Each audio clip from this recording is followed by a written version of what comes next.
गजानन।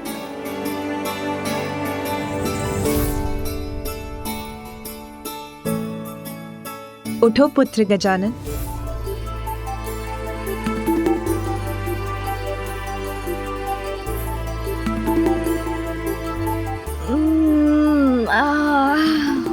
माँ, भोर हो गई। अरे वाह, अब तो मेरा अन्नप्राशन हो गया है। अब तो मैं कुछ भी खा सकता हूँ ना माँ? नहीं पुत्र, साधना करने वाले साधक का ध्यान भोजन, निद्रा और क्रीड़ा पर नहीं, अपितु मात्र अपनी साधना पर ही केंद्रित रहना चाहिए। साधना? कैसी साधना माँ?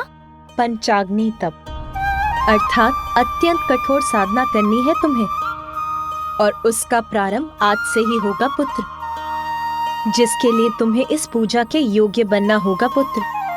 प्रातः काल उठकर स्नान कर पूजा स्थल पर पहुंचकर भगवान को भोग लगाकर पूजा प्रारंभ करनी होगी पुत्र। जाओ पुत्र, स्नान करके आओ। उसके बाद मैं तुम्हें भवन से दूर तुम्हारे तप स्थल पर लेकर चलूंगी। हमारे भवन से दूर माँ? हाँ। अच्छा।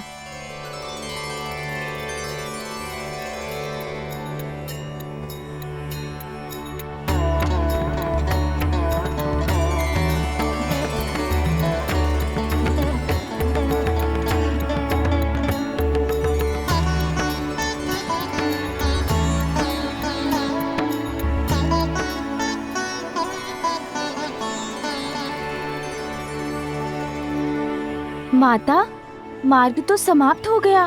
तपोस्थली कहाँ है? पुत्र, वो रही तुम्हारी तपोस्थली।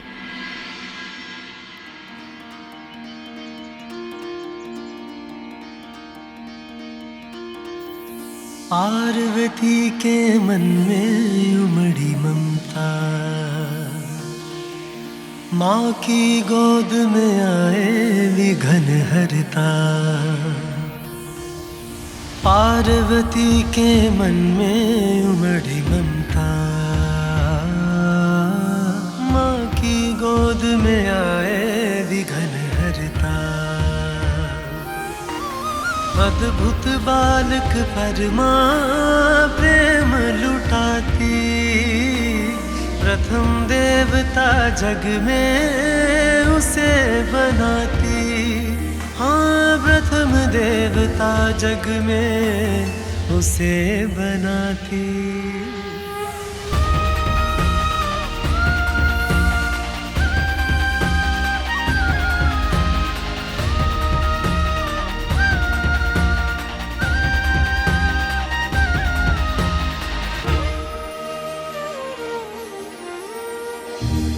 माँ, हम तप के लिए भवन से इतनी दूर इस निर्जन वन में क्यों आए हैं? इसीलिए पुत्र, क्योंकि इस निर्जन और शांत स्थल पर तुम्हारा ध्यान नहीं बटेगा और तुम अपने तप पर स्थिर रहोगे।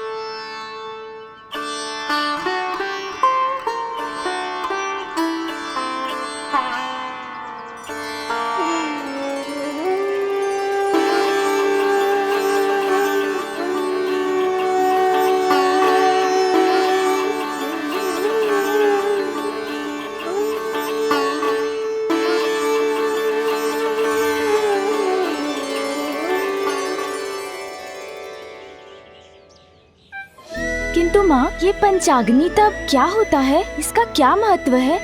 पुत्र, हमारे शरीर में 7 चक्र होते हैं।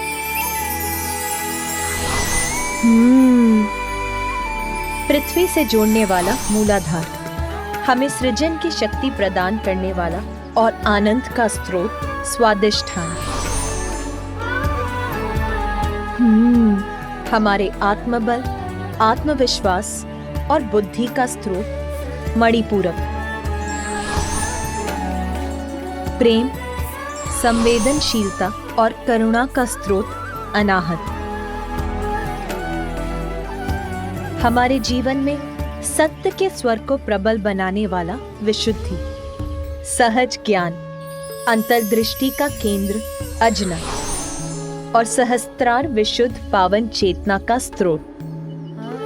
कुंडलिनी वो शक्ति वो ऊर्जा है जो हमारी रीढ़ के आधार स्थान पर स्थित रहती है। तप और ध्यान के प्रभाव से ये कुंडलिनी शक्ति जागृत होकर सभी चक्रों से होते हुए ऊपर की ओर बढ़ती है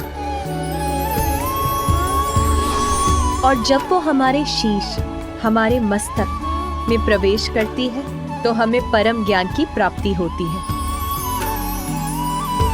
अपनी इस शक्ति को जानने के लिए हमें इन सभी चक्रों को शुद्ध करने की आवश्यकता है। पंचाग्नि तप से जागृत अग्नि तुम्हारा शुद्धिकरण करेगी पुत्र। इस दीपक की लौ पर अपना ध्यान केंद्रित कर तुम अपना तप आरंभ करोगे पुत्र।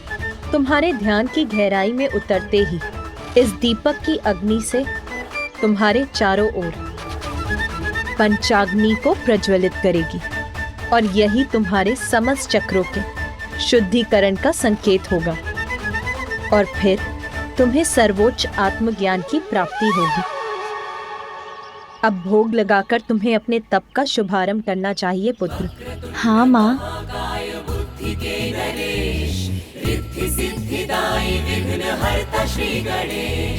सुमुख नाम प्रथम पूज्य देव तुम विशेष, रिद्धि सिद्धिदायी विघ्न हरता श्री गणेश। अब पद्मासन में बैठकर अपना समूचा ध्यान इस दीपक की लौ पर केंद्रित करो।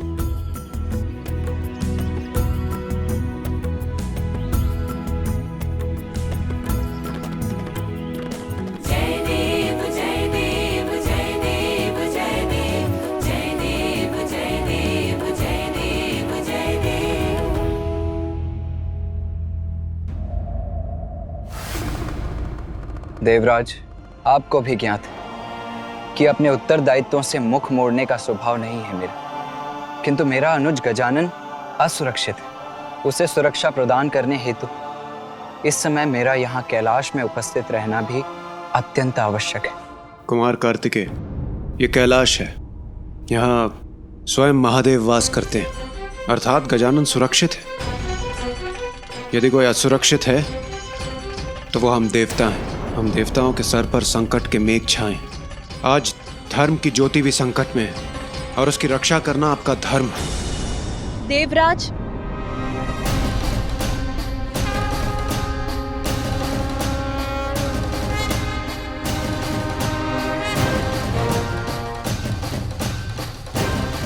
मात्र माता पार्वती और भोलेनाथ का पुत्र होने कारण हम उन्हें वो पद प्रदान करते जिस पद की योग्यता प्रमाणित करने के लिए उन्होंने अब तक कुछ भी नहीं किया।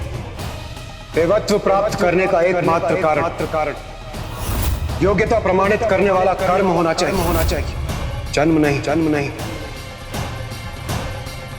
प्रणाम माता।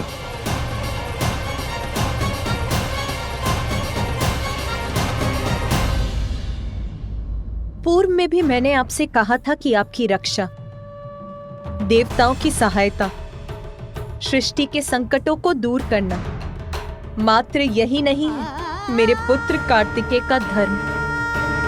उसका दायित्व अपने परिवार के प्रति अपने दायित्व का निर्वाह करने के लिए इस समय मेरे पुत्र का यहाँ रहना अनिवार्य है।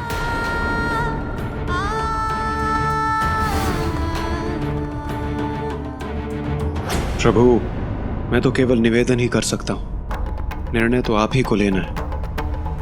और मैं आपके परिवार में हस्तक्षेप करने की दृष्टता भी नहीं कर सकता। किंतु प्रभु, आज संकट मुख खोलकर खड़ा है। उसे नष्ट करने के लिए देव सेनापति होने के नाते कुमार कार्तिकेय का दक्षिणी छोर पर होना अति आवश्यक है। प्रभु इंद्रदेव, मेरा छोटा पुत्र कार्तिकेय का अनुज गजानन एक अत्यंत कठिन तप का प्रारंभ कर रहा है आज।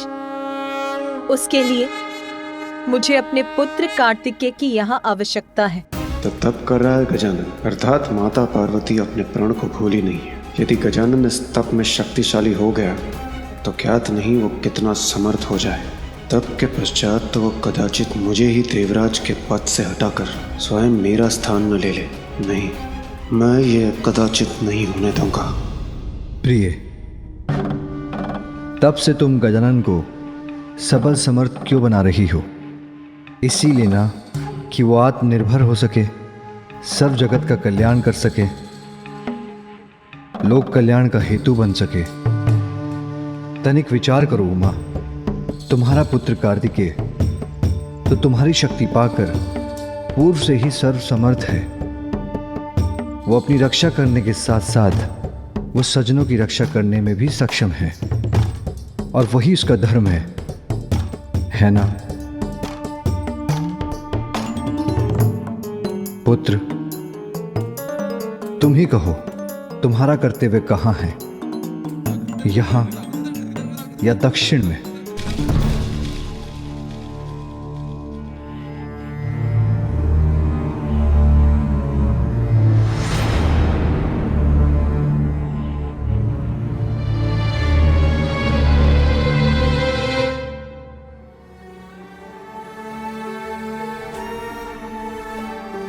आप उदास मत होइए माता। पिताश्री का संकेत उचित है। आप यहाँ गजानन की सुरक्षा का ध्यान रखें और मैं वहाँ दक्षिण में अपने दायित्व का निर्वहन करूंगा।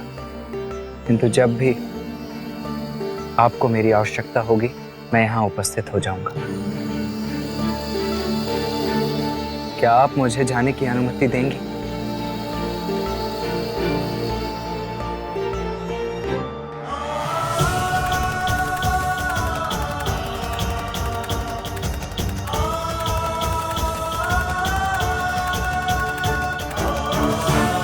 माता, क्या आप गजानन को मेरे प्रस्थान की सूचना दे देंगी? वहां जाकर उसके तप में कोई व्यवधान नहीं डालना चाहता।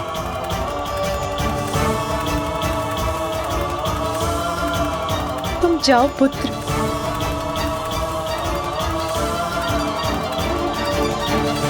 कर्तव्य के आगे अपने स्नेह का बलिदान देने का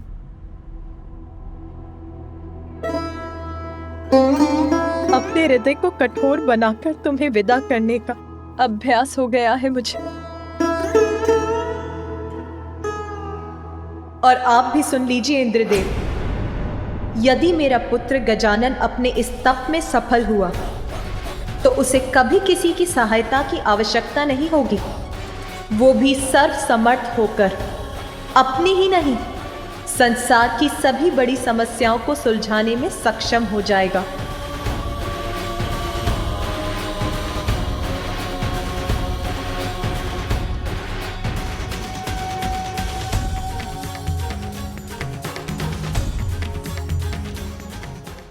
मंगलकर्ता स्वामी श्री मंगलमूर्ति, जन जन पूजे होती कामना पूर्ति। जय देव जय देव, चिंताहरण सुखदायक देव गणराया, वांछित फल पाया जो चरणों में आया। जय देव जय देव।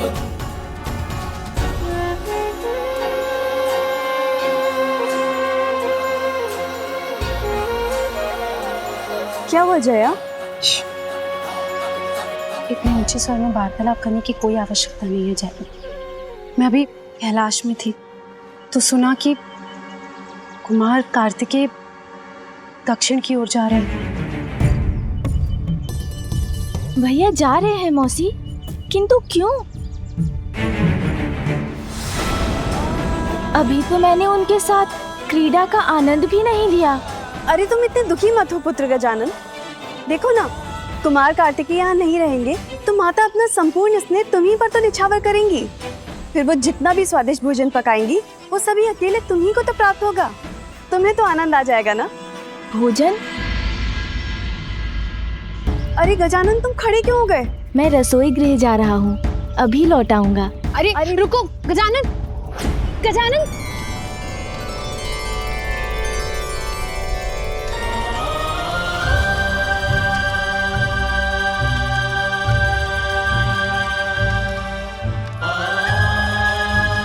क्या चाहिए तुम्हें?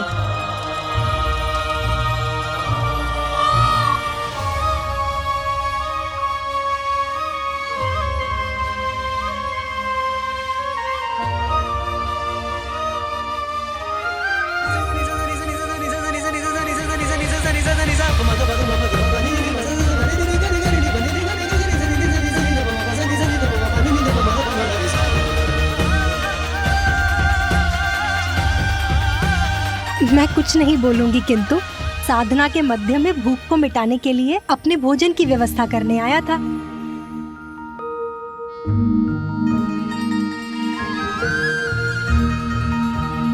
भैया, मैं आपके वाहन से भेंट कर सकता हूँ?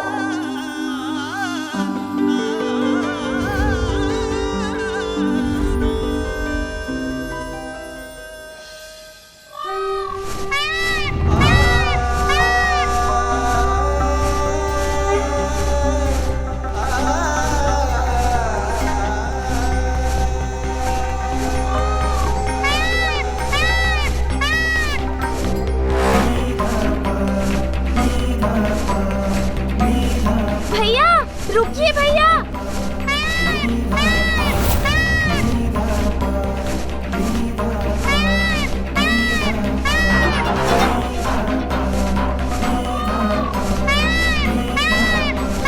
भैया रुकिए, भैया रुकिए, भैया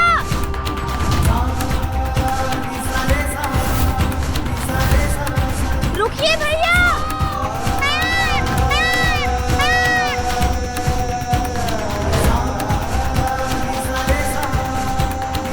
रुकिए, भैया भैया इधर देखिए ना। रुकिए भैया। खजान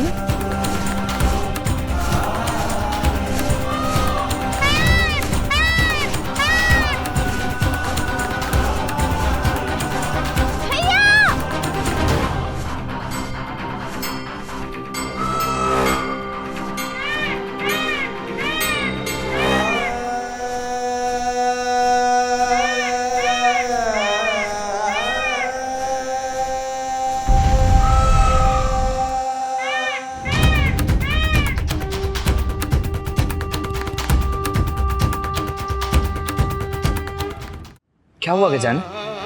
तुम दौड़ क्यों रहे थे? मुझे क्यों रोका? सब सकुशल तो है ना? इतनी बार कहा है तुम कि भवन से इतनी दूर अकेले मत निकला करो, कहा है ना? फिर माता को पता है तुम यहाँ हो? ये क्या है? भोजन आपके लिए, माँ के हाथों का बनाया हुआ भोजन। आपको अत्यंत प्रिय है ना माँ के हाथों का बनाया हुआ भोजन? ये लीजिए, जब मन हो तब खा लीजिएगा।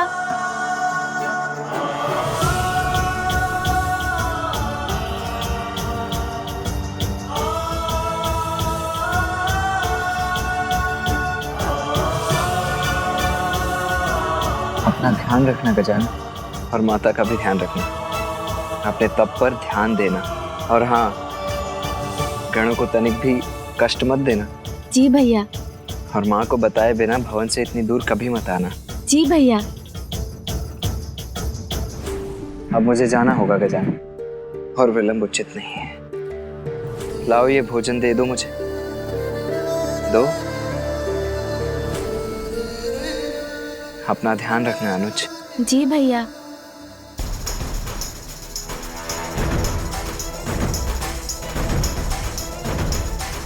आपका जाना मुझे तनिक भी अच्छा नहीं लग रहा भैया, किंतु आपको रोक भी तो नहीं सकता ना।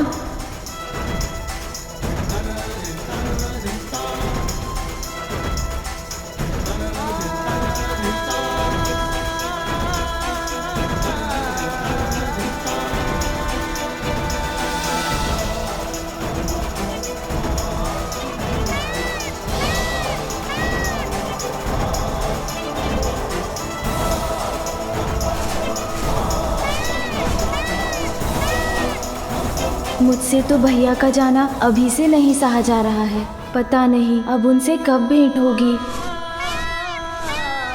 किंतु अब मुझे लौट जाना चाहिए। माँ ने कहा था भोग की थाल लगाकर पूजा प्रारंभ करनी है।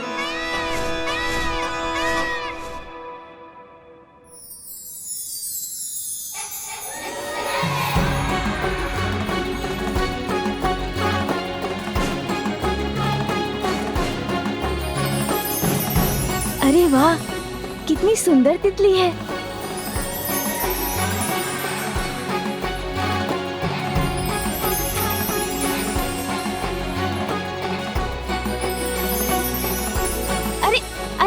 तितली।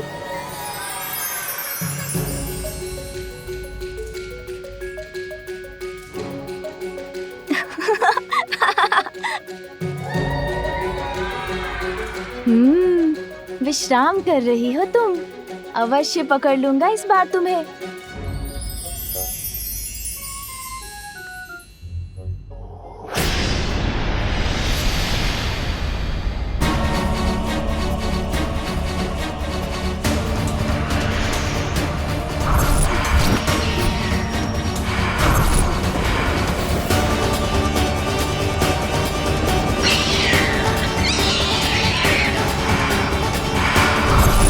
अरे ये तितली नहीं, कोई असुर है।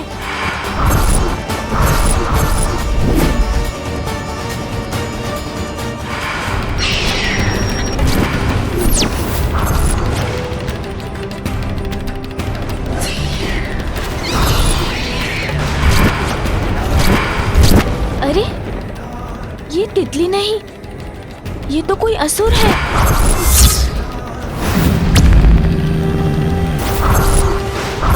पिताश्री ने सत्य कहा था, इंद्रियां भ्रमित कर हमें संकट में डाल देती हैं। इसलिए तो सुंदर तितली को देखकर उसके रूप में आए ससुर को नहीं पहचान सका मैं।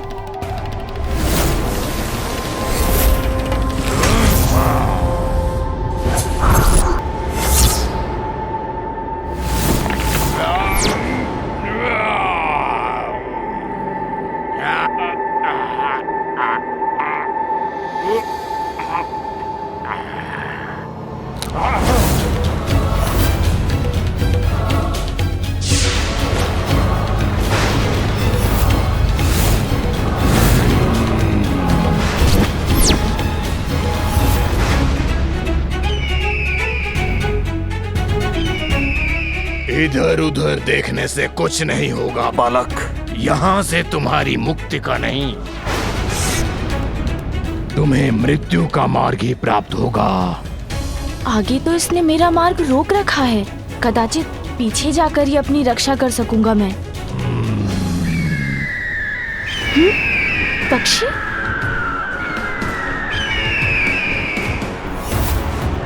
अब इस दिशा से आने वाला ये भयंकर पक्षी भी कोई असुर तो नहीं? फिर तो दोनों ओर से घिर जाऊंगा मैं।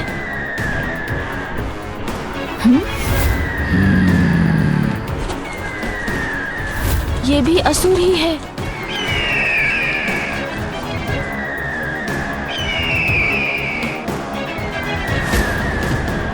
ये दोनों तो मेरे ऊपर झपटने के लिए तैयार हैं।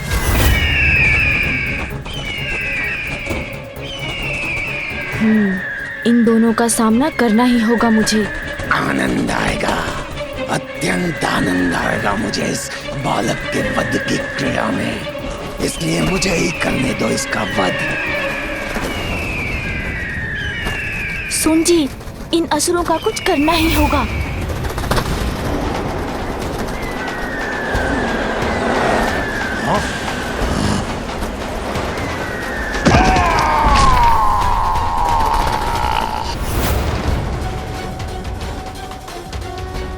ये कोई साधारण बालक नहीं, मुझे सावधान रहना होगा। असुर जी, उचित कहा था आपने, अत्यंत आनंद आएगा इस क्रीड़ा में।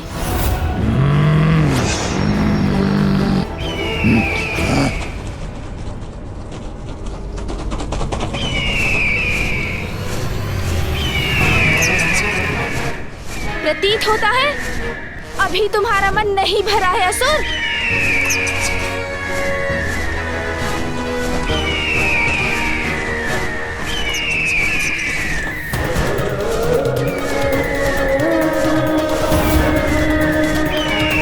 इसके विशाल पंख तो मुझे आगे ही नहीं बढ़ने दे रहे।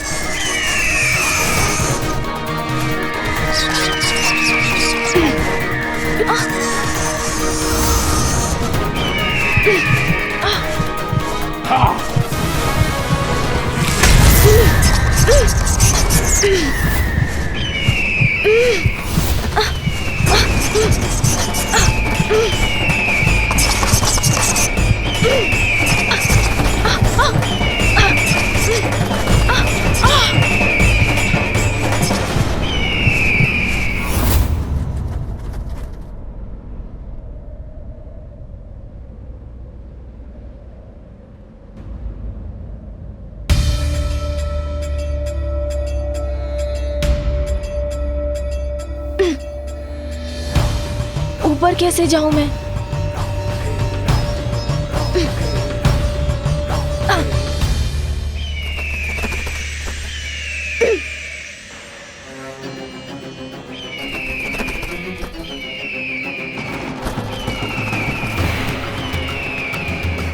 बालक, अब तो फंस गए ना तुम?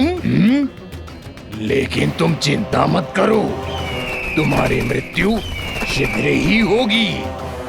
हम चट्टान खिसकाकर इस स्थान को ढक देते हैं, फिर देखते हैं कौन ढूंढ पाएगा इसे। मुझे यहाँ से बाहर निकलने का कोई उपाय ढूंढना ही होगा।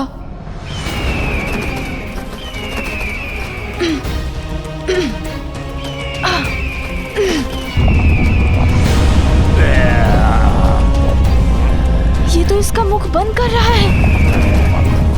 मुझे शीघ्र निकलना होगा।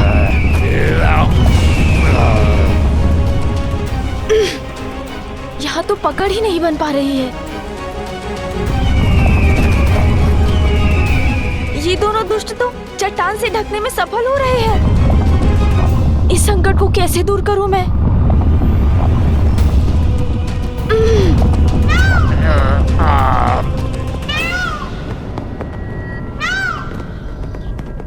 क्या तुम्हें कोई ध्वनि सुनाई दी?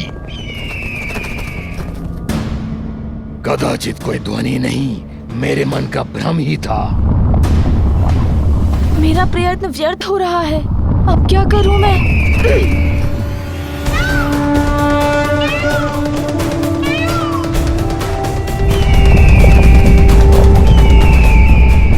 दुष्ट असुरों, मैं तुम्हें अपने अनुज को क्षति नहीं पहुंचाने दूंगा।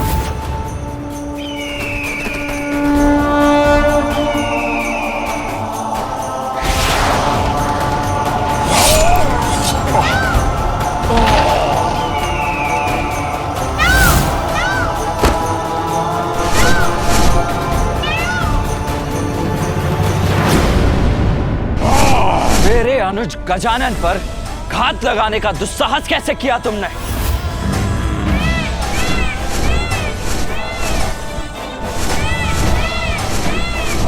भैया,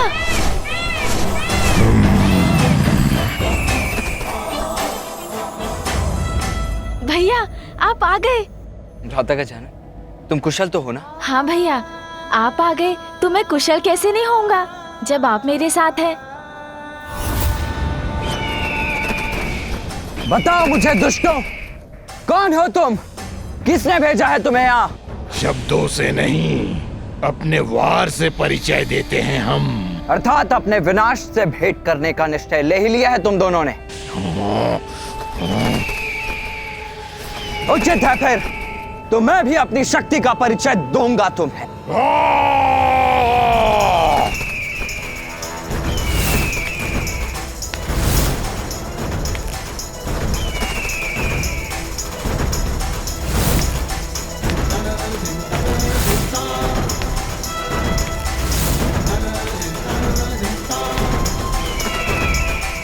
ये असुर पक्षी तो पुनः मेरी ओर आ रहा है।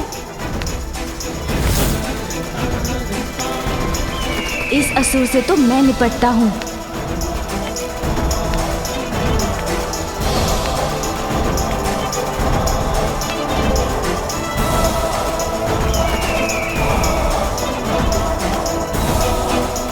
सुन जी,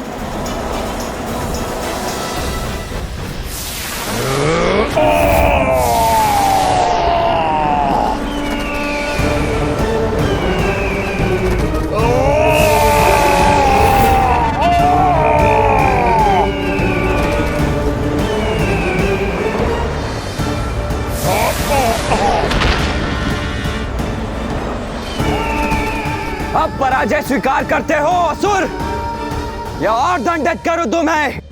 आश्चर्य, मेरी श्वास में ही इतनी शक्ति है कि इतना भयंकर ये असुर उसका सामना ही नहीं कर पा रहा है।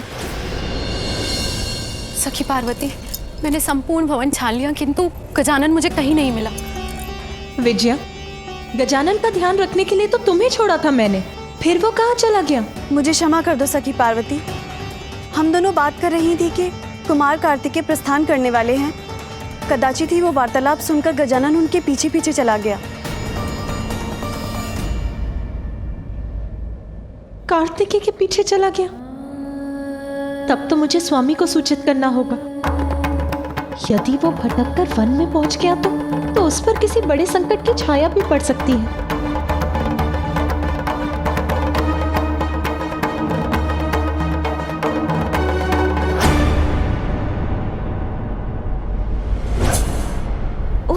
ये पुनः आ गया, तो मैं भी इसका सामना करने को पुनः प्रस्तुत हूँ।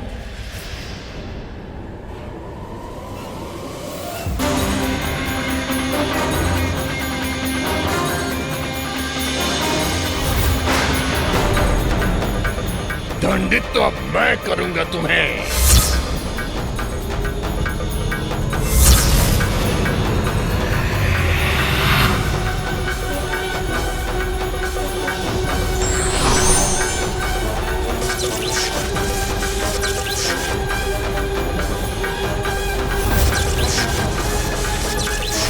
अब मृत्यु निश्चित है तुम्हारी। ना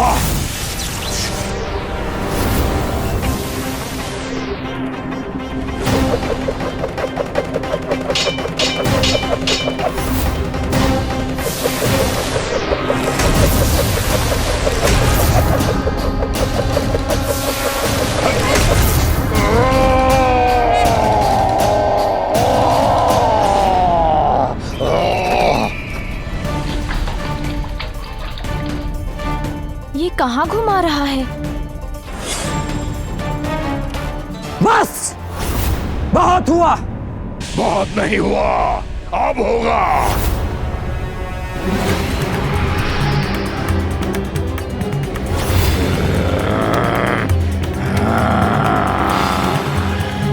मैं तो अभी भी जीवित हूँ, किंतु अब तुम्हें तुम्हारी मृत्यु से कोई नहीं बचा सकता।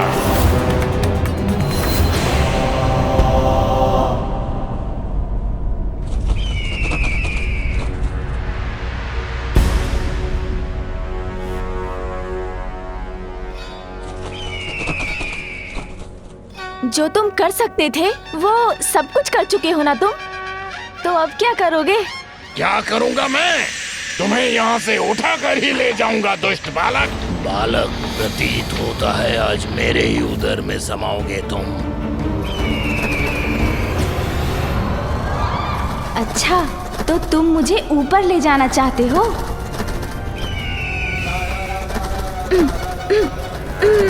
अब मैं तुम्हें मृत्यु दंड दूंगा। प्राण तो मैं तुम्हारे हरूंगा दुष्टासुर।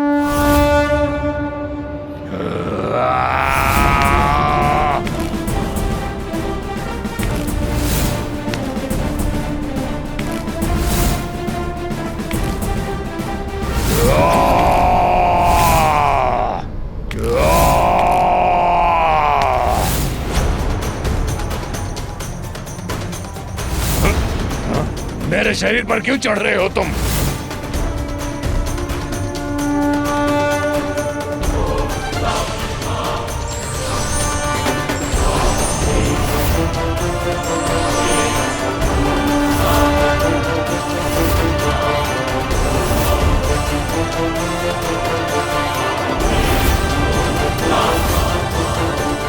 सुन जी, अब रुकने का समय मेरा नहीं तुम्हारा है। तुम्हारी ये क्रीड़ा अब यहीं समाप्त होगी।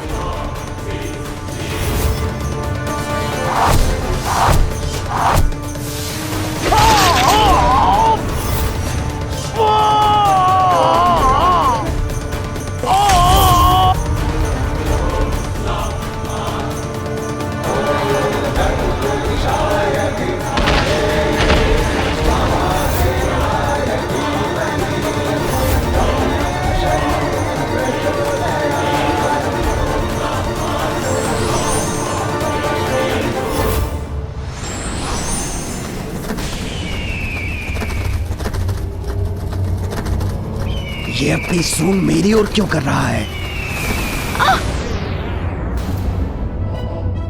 गजानन,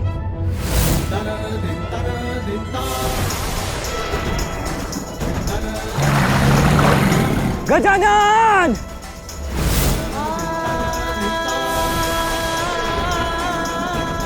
मेरा आहार स्वयं मेरे मुख में आ रहा है।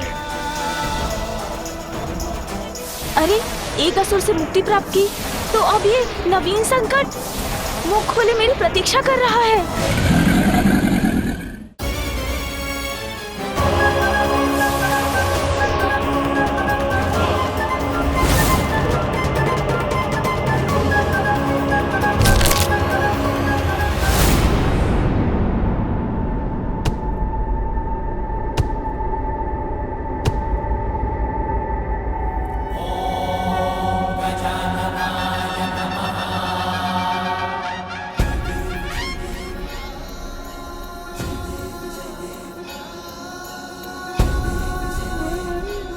कुछ नहीं हुआ गजानन को, सुरक्षित है वो।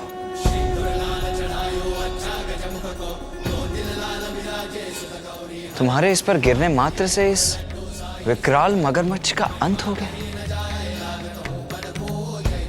आश्चर्य।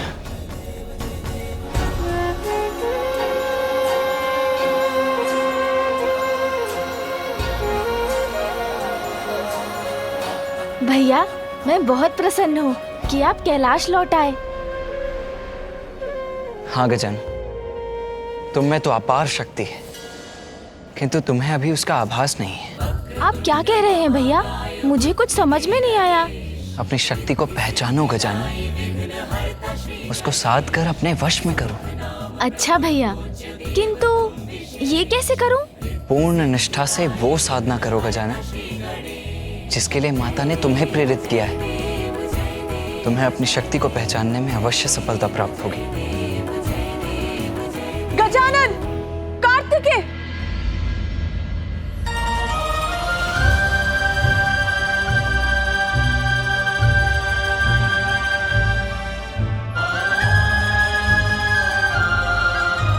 पुत्र गजानन, कार्तिकेय के पीछे पीछे बिना किसी को बताए क्यों चले आए तुम? तुम्हें ज्ञान भी है कैसी आशंकाओं ने जकड़ लिया था मुझे।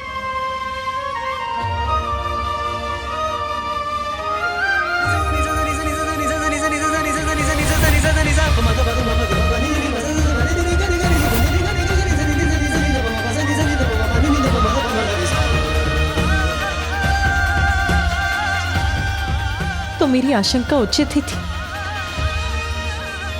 पुनः उन असुरों ने प्रयत्न किया मेरे पुत्र को आहत करने का।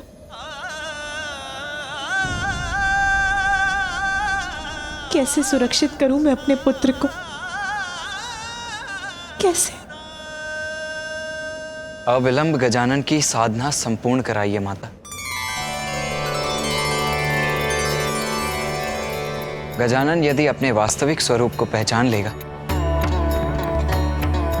तो आपकी चिंता का कारण स्वतः ही मिट जाएगा। मैं गजानन की रक्षा के लिए लौटा था मां, इसीलिए अब मुझे अनुमति दीजिए। मुझे शीघ्र ही दक्षिण पहुंचना चाहिए।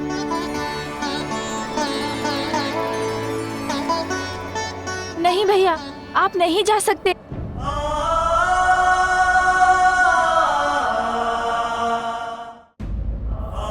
नहीं भैया, आप नहीं जा सकते। जाना तो होगा ही गजानन। भ्राता, मेरे शब्दों का स्मरण रखना। अपनी शक्तियों को पहचानने के लिए, उन्हें अपने वश में करने के लिए अपनी साधना अवश्य पूर्ण करना।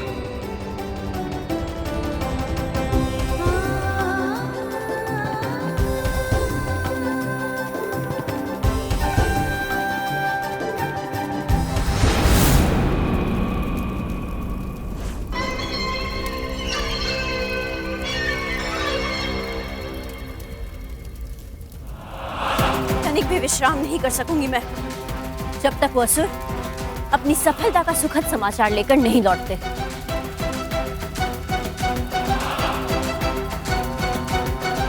आ रहे हैं वो, प्रतीत होता है शुभ सूचना लेकर आ रहे हैं वो।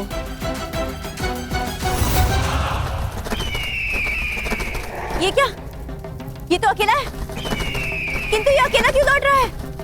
और ये अपनी गति धीमी क्यों नहीं कर रहा है? रुक जाओ! अरे मेरा ही अंत करना चाहते हो क्या?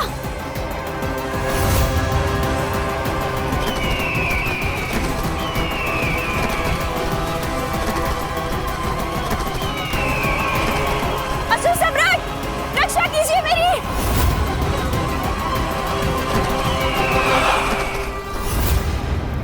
असुर सम्राट,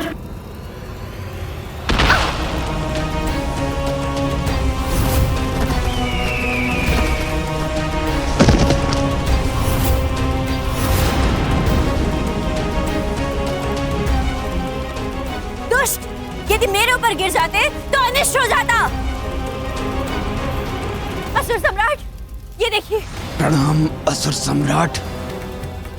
अशुभ समाचार लाया हूँ। देखिए असुर सम्राट सिंदूरा, महादेव के दोनों पुत्र कार्तिकेय और गजानन ने मिलकर मेरी ऐसी दुर्दशा कर दी और उन्होंने दोनों असुरों का वध भी कर दिया।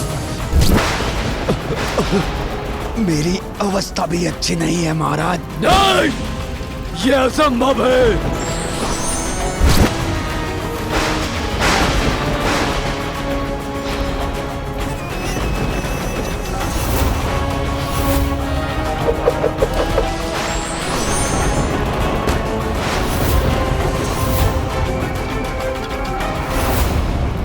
असुर सम्राट सिंदूरा, अब केवल एक ही उपाय है हम असुरों के पास। असुरों के गुरु शुक्राचार्य।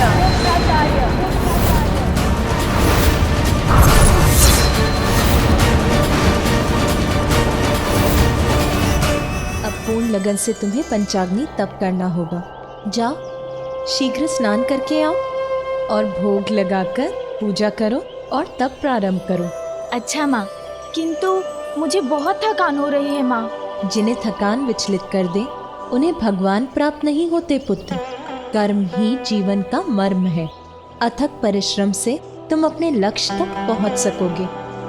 स्मरण रहे, यदि भोजन या निद्रा का विचार भी तुम्हारे मन में आया तो तुम्हें पुनः स्नान करके भोग लगाना होगा, पूजा करनी होगी और फिर अपना तप प्रारंभ करना होगा। उचित है माँ, मैं अभी स्नान करके आया।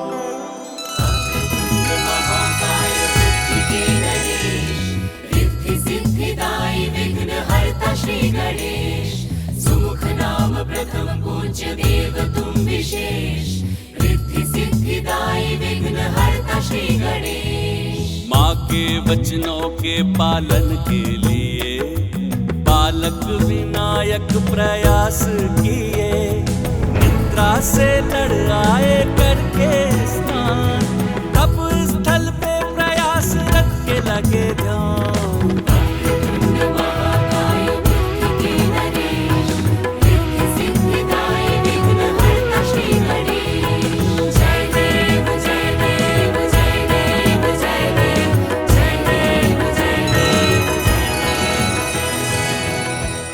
उमा, क्या देख रही हो?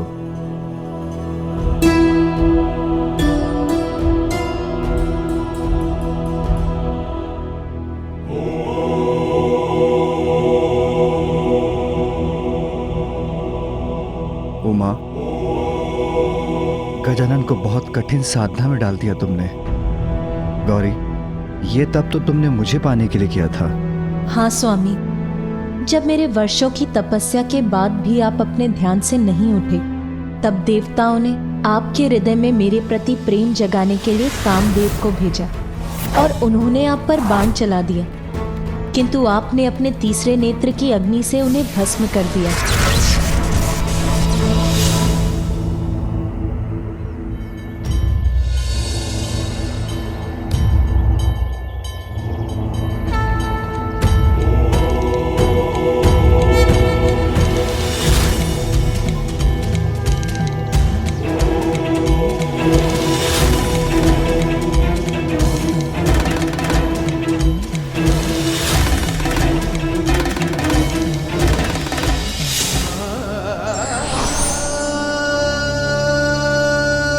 किंतु तब देवश्री नारद ने मुझे समझाया कि देवी सती को खोने से विचलित होकर संसार से पूर्ण रूप से विरक्त हो गए हैं आप। इसीलिए कठोर तप से ही आपकी विरक्ति के भाव को मिटाया जा सकता है। मुझे बताया कि पंचाग्नि तप ही है एकमात्र उपाय, और मैंने भी ठान लिया कि मैं सभी कठिनाइयों का सामना करूंगी, किंतु इस कठोर तप को अवश्य पूर्ण करूंगी।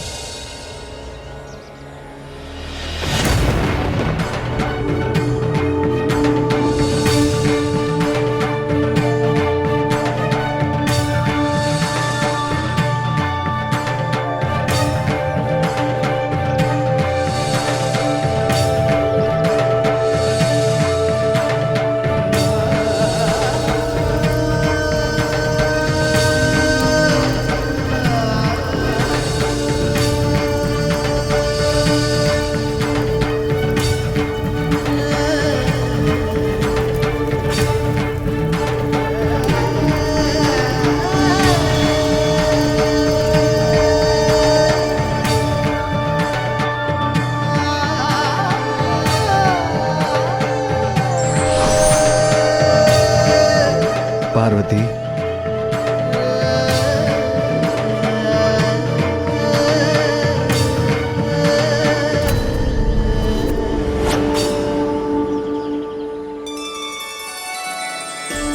पार्वती, मैं तुम्हारे तप से प्रसन्न हुआ।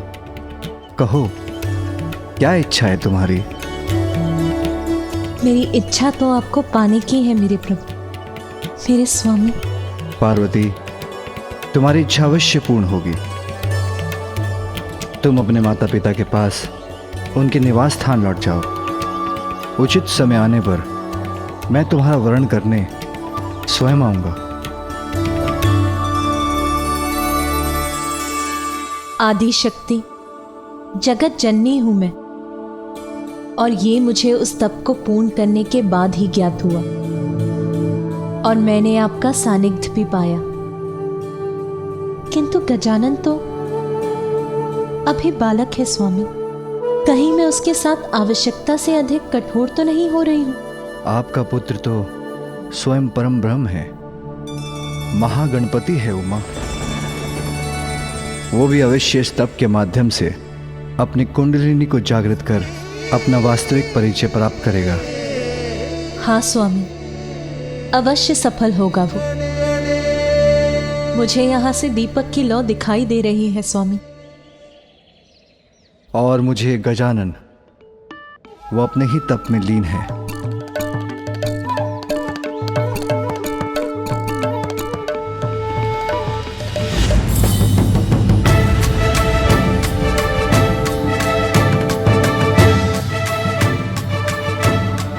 महादेव ने मुस्कुराकर ऐसा क्यों कहा कि गजानन तो अपने ही तप में लीन है?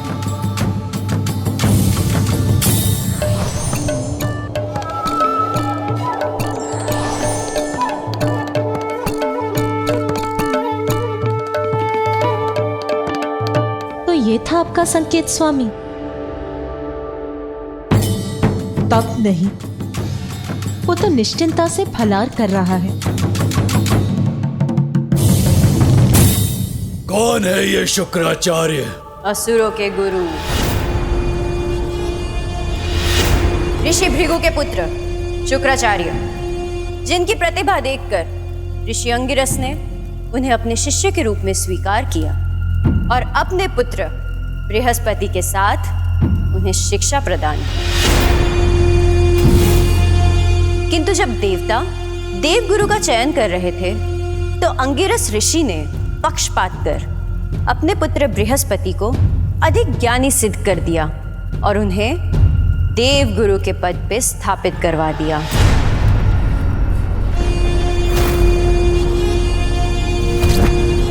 किंतु शुक्राचार्य बिना योग्यता के ही असुरों के कुलगुरु नहीं बने। अपने गुरु के पक्षपात से आहत होकर उन्होंने महादेव की घोर तपस्या की।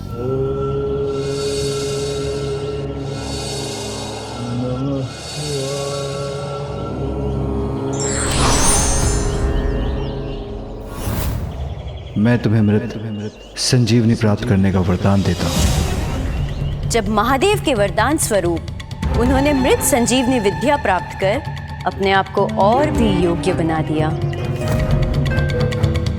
तब से अब तक असुरों के कुल गुरु के पद पर स्थित है गुरु शुक्राचार्य।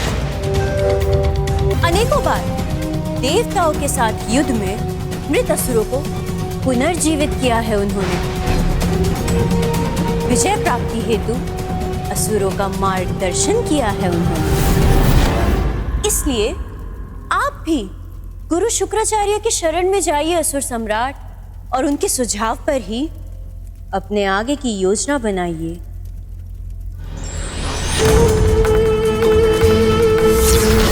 जाऊंगा, अवश्य जाऊंगा मैं गुरु शुक्राचार्य के पास।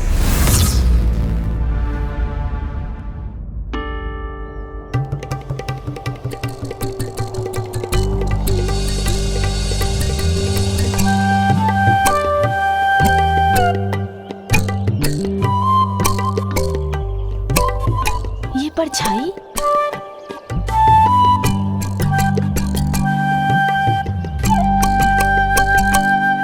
सुन जी, माँ है ना?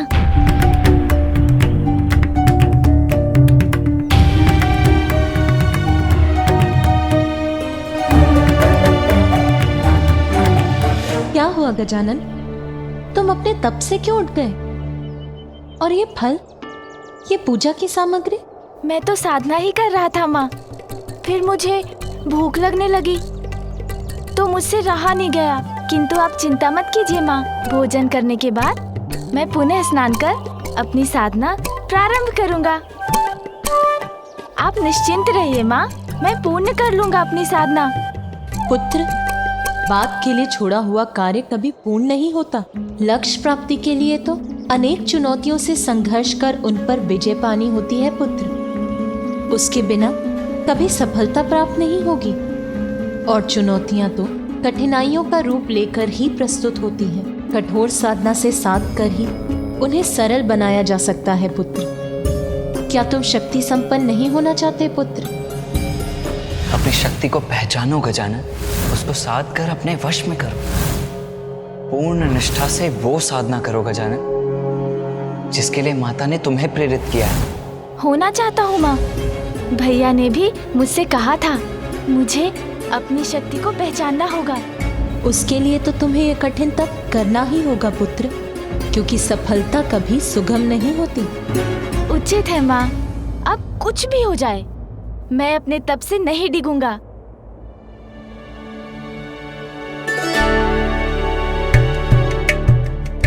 माँ, यदि आपकी अनुमति हो तब प्रारंभ करने के पूर्व ये लड्डू और खा लूं।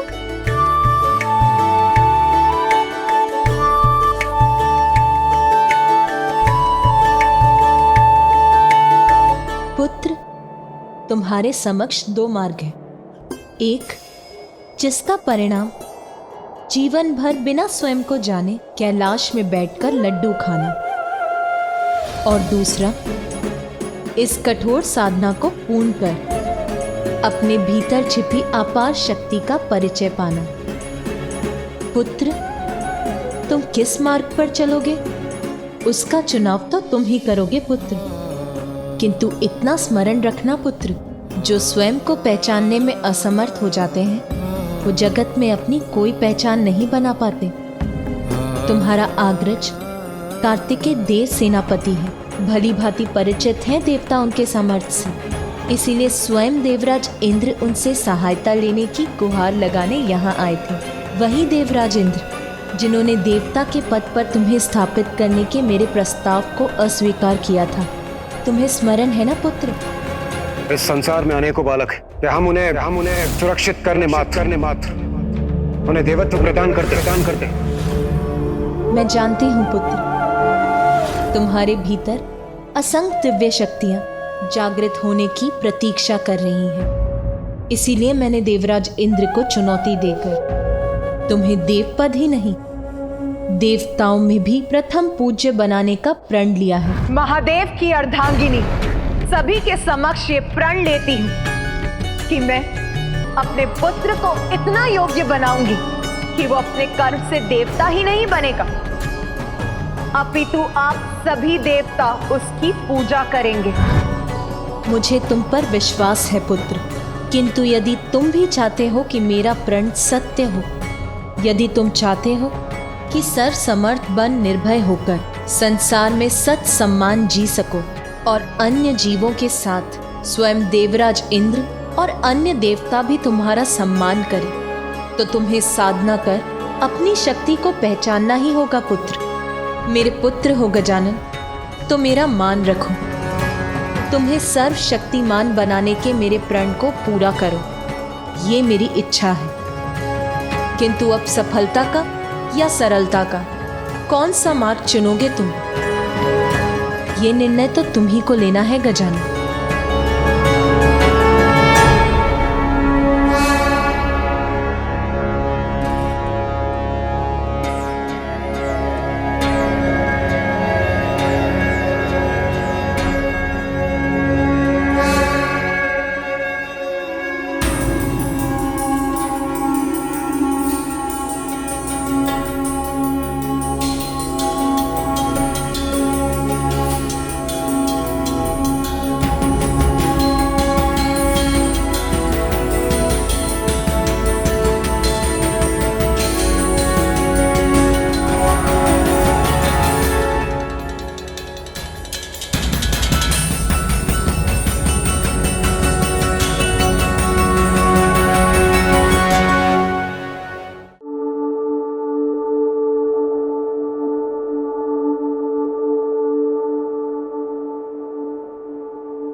पुत्र गजानन,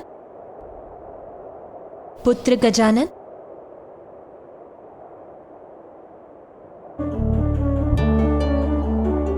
पुत्र गजानन,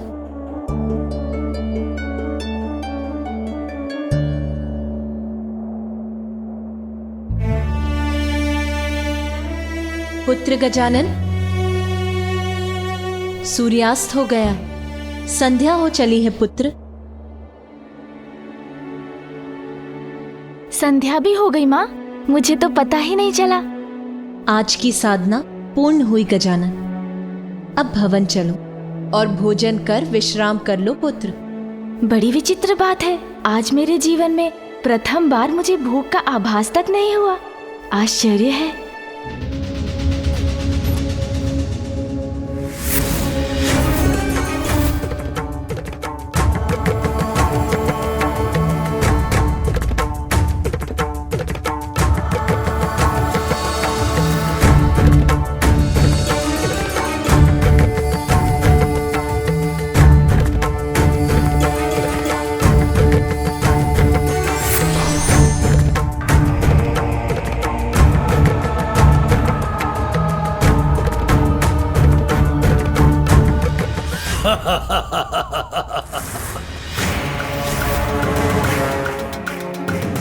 ये मूर्ख सिंदूरा हंस क्यों रहा है? कहीं इसकी बुद्धि तो नहीं फिर गई है? बुढ़िया सिंगिका, किसके पास ले आई हो मुझे? ये है वो महान गुरु, ये सहायता करेंगे मेरी। ये बुढ़ा जिसके पास मात्र एक ही नेत्र की दृष्टि है, वो भला असुर सम्राट सिंदूरा की सहायता कैसे करेगा? असुर सम्राट दृष्टि पर नहीं, बुद्धि पर ध्यान दीजिए और इनके ध्यान से उठने के पूर्व ही इनकी मन और बुद्धि को अपने वश में कर लीजिए।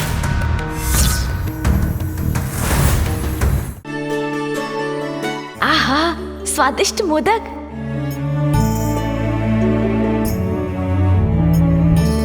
नहीं माँ। क्या हुआ पुत्र, तुमने मुझे और मोदक रखने से क्यों रोक दिया? क्योंकि अब मैं कम भोजन करूंगा। अधिक खाने से निद्रा और आलसपन का प्रभाव बढ़ता है।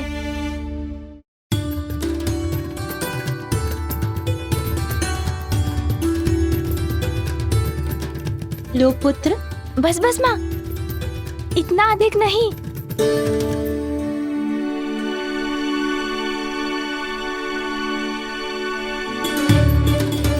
और थोड़ा लो पुत्र। बस और नहीं माँ।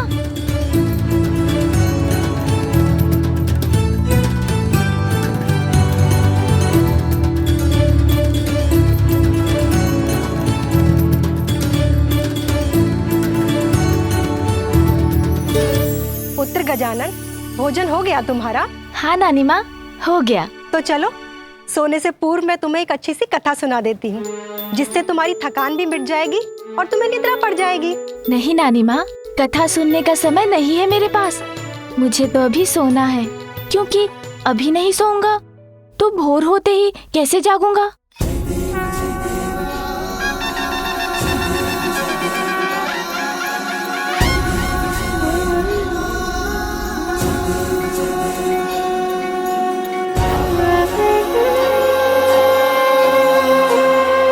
ये तो परिश्रम के बाद की मीठी निद्रा है पुत्र।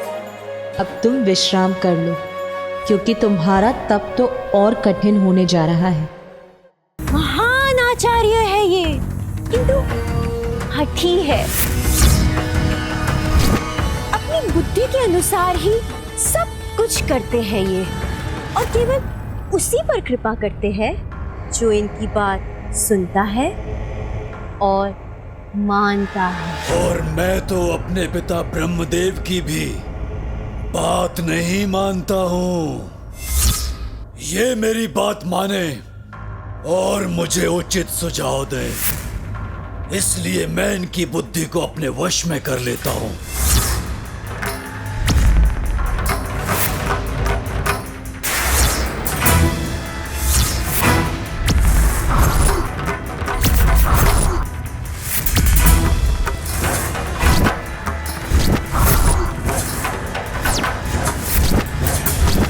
मैं असुर सम्राट सिंदूरा तुम्हें आदेश देता हूँ, तुम मेरी सेवा करोगे, मेरी सेवा करोगे तुम। जो भी हो तुम, जो ये धृष्टता करने का दुस्साहस कर रहे हो, जान लो मैं असुरों का गुरु हूँ और मैं किसी की सेवा नहीं करता।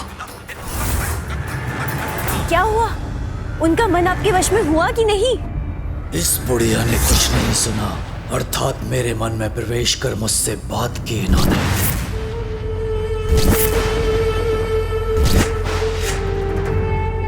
उचित सोच रहे हो तुम। बहुत अहंकार है ना अपनी शक्तियों का तुम्हें।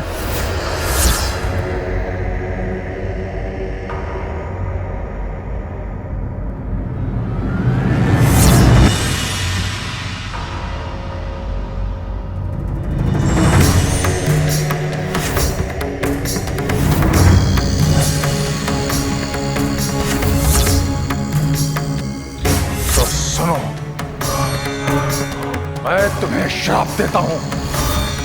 जिस शक्ति का तुम्हें इतना अहंकार है, वो तब तुम्हारे लिए व्यर्थ हो जाएंगी जब तुम्हें उनकी सबसे अत्यधिक आवश्यकता होगी।